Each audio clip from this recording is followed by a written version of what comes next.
Steven Cureño right here with Joseph Jojo Diaz fighting William Zepeda October 29th, Halloween weekend. Are you gonna come in a costume? You gonna walk in a costume? Man, I got something up my sleeve, that's for sure. Yep. Gonna come out like Apollo Creed or something like that? I'm not gonna come out like that.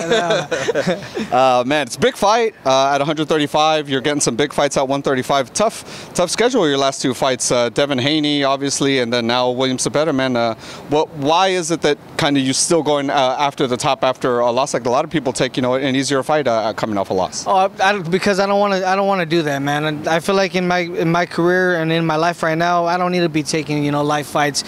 Just fights that I know I'm going to knock people out. I want to challenge myself because that's what makes me wake up in the morning knowing that I have a tough competitor ahead of me, knowing that he's going to try to knock my head off.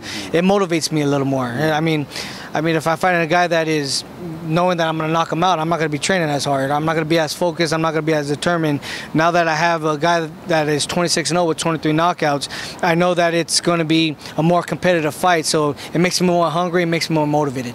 He talked about that as well. He talked about how he's excited to have a guy like you who is aggressive, comes forward. You have the same thing coming back from him. What does that do to camp, knowing that you don't have to look for a guy, right? You don't have to try to run him down. You don't have to try to find him. He's going to be right there. See, that's the thing, man. My last two fights, I fought guys. Well, actually, my last three fights, I fought guys that were, trying to move around and stuff like that because they feel my power right away and they try to box. And I feel like with William Zepeda, he's going to apply a lot of pressure because he's a one-dimensional fighter where he just wants to throw and he wants to get you fatigued.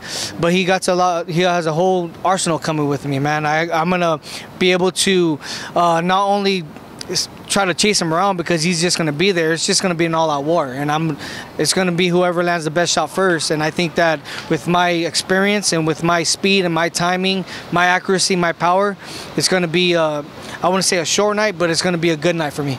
Do you think he's going to be surprised by your power being, because he's a power puncher, he's, used to taking shots to give his and getting guys out of there. But, you are the most experienced guy on his resume. Do you think he's going to be surprised with the firepower coming back to him? Oh, absolutely. I mean, I hope that he's ready for it because I'm going to have him fighting backwards a lot during this fight. He thinks that he's going to be I don't know what he thinks, but from his previous fights, I've seen that he likes to apply a lot of pressure. But I'm not gonna let him, dictate that. I'm not gonna let him think that I'm fighting his fight. He's gonna be fighting my fight. So if I'm gonna be backing up, I'm gonna be backing up for a reason. But best believe I'm gonna be sitting in the pocket as well, and I'm gonna be pushing him back. Ooh, this fight's gonna be good, bro. Just the way you're talking about it, the way he talked about it, I can't wait. Just want to talk about your last opponent, Devin Haney. He became undisputed against George Kambosos. Was that a surprise for you, or were you kind of thinking after facing him like, okay, Devin Haney's maybe the real deal and one of the top guys at 135? Yeah, Devin Haney is the undisputed champion for the reason, man. He knows exactly how to execute his game plan. He has a spectacular jab. When I was fighting him in there, I knew that he was already bigger than me, but his distance and his range is a lot more than what people see and what people expect. And I knew that with George Kambosos is a way smaller fighter than me. He's a way skinnier fighter than me. He's not as strong as me. So I knew that Devin Haney's jab and his strength and just his upper body strength would be able to keep George Kambosos guessing and not throwing as much as he did with the Teofimo Lopez fight. And I mean, he won for a reason, and that's why he's champ. Yeah, man. Hopefully we get to see you against some of these other top guys as well. Again, obviously Zepeda's the road to it, right? Yeah. I want to ask. You were Olympic teammates with Errol Spence. Hopefully we get it. Errol Spence versus Terence Crawford. This kind of relates specifically with your fight as well. You're facing a southpaw. You are a southpaw in your next fight against William Zepeda. Errol Spence, is southpaw. Terence Crawford turns southpaw a lot.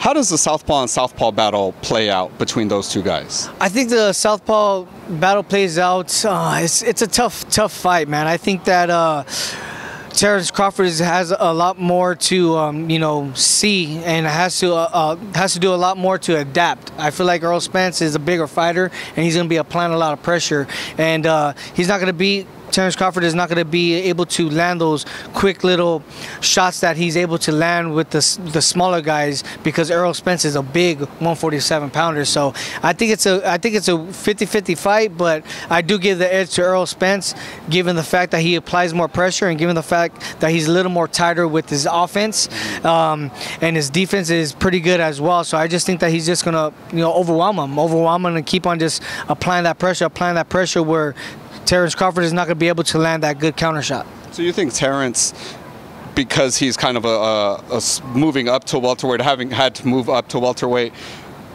his power won't affect Spence as the way his power has affected other welterweights? I wouldn't say that. I just seen Terrence Crawford get hurt a couple times already, and I know that Errol Spence is a big 147 pounder, and he hits hard. He could thump, and especially given the fact that he has a bigger reach and stuff like that, it's going to be hard for, you know, Terrence Crawford to adapt. But Terrence Crawford, he's a champion for a reason, and he's at where he's at for a reason. So he knows how to adapt and he knows how to adjust. That's why I'm very excited for that fight, because it could go either way. But I mean, Errol Spence is my dog, man. He's my boy, so I give the slight edge to him. I got to ask you, man, any cool Errol Spence amateur stories you got for me? Anything you remember sticks out from young Errol Spence in the Olympics? A lot of things, man, but we can't discreet that era. I'm not gonna. Any ones that you could tell me then? Any cool ones you could tell me? Any things you remember about him that you were like, man, this guy's gonna be a great pro? Oh yeah, well, we used to be roommates. We used to, yeah, when we were dorming together for the Olympics, we were dorming all the time. When we traveled to like Germany,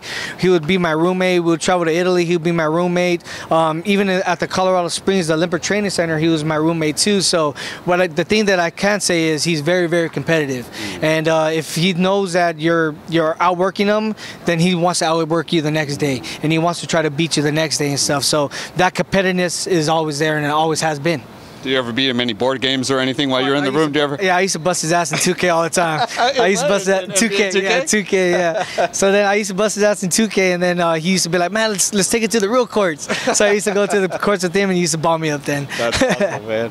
Jojo, tell the fans, brother, where they can see your fight October 29th against William Zepeda. Yeah, October 29th. Make sure you guys tune in. It's going to be on DAZN. Broadcasted live on DAZN. It's going to be in San Diego at the Pechanga Arena. I promise you guys, I'm going to deliver some fireworks.